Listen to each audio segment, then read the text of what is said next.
Hi everybody. Well, somebody sent me a letter and basically were really upset with Norwegian Cruise Line. Really upset with Norwegian Cruise Line.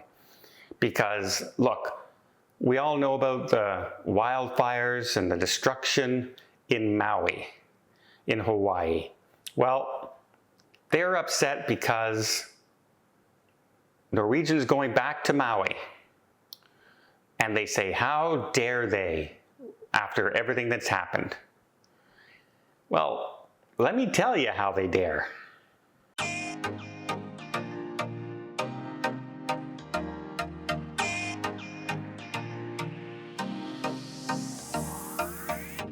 So this person basically is saying, look, they don't need the stress of cruise ships going to Maui.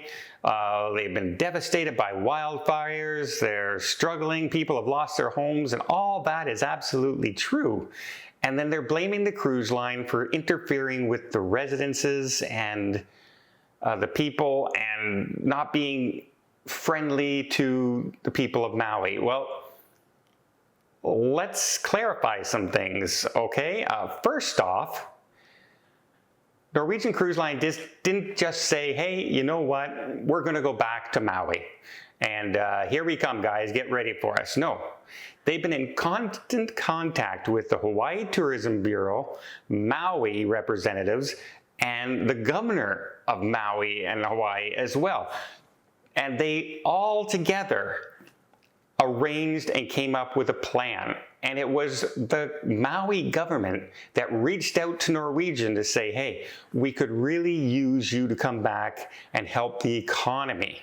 Now, some of the things Norwegian has done is that they've already donated about $50,000 to Maui, to the United Way, as well as between them and their partners have raised over $150,000 in goods like mattresses and food and water, and they've all brought it to Maui during this time,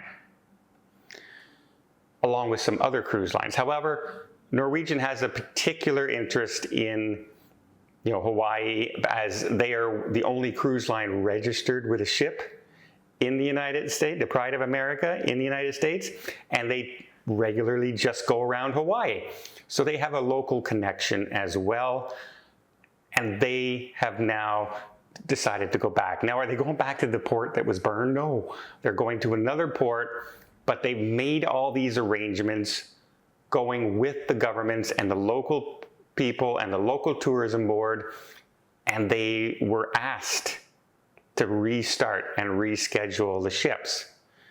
So I don't think we can blame the cruise line. In fact, we should be congratulating the cruise line on going and making these donations and raising money and help supply food and water and mattresses and blankets to people who needed them at the time. They didn't wait for, to just here's some money and go away. No, they supplied things themselves. So I know it might, from outside, if you don't know all this, it might look like, you know what? Yeah, Norwegian, you're not being very thoughtful here. Those people just went through hell, and now you're just going in and you're going to tour it? They're not touring the devastation. They're not bringing passengers on a guided tour of somebody's burned out house. They're bringing them to another port. They're supplying revenue. They're bringing in economy, and they're still bringing in supplies to Maui, and Maui asked them to come back. So yeah, I give cruise lines a hard time often, but this case, I don't think we have a right to criticize. I don't think they're doing anything wrong. In fact, I bet you the most people in Maui are very welcoming and thankful to Norwegian Cruise Line in this case. And that's nice to see sometimes. It's nice to see some people appreciate when cruise lines go out of their way to help.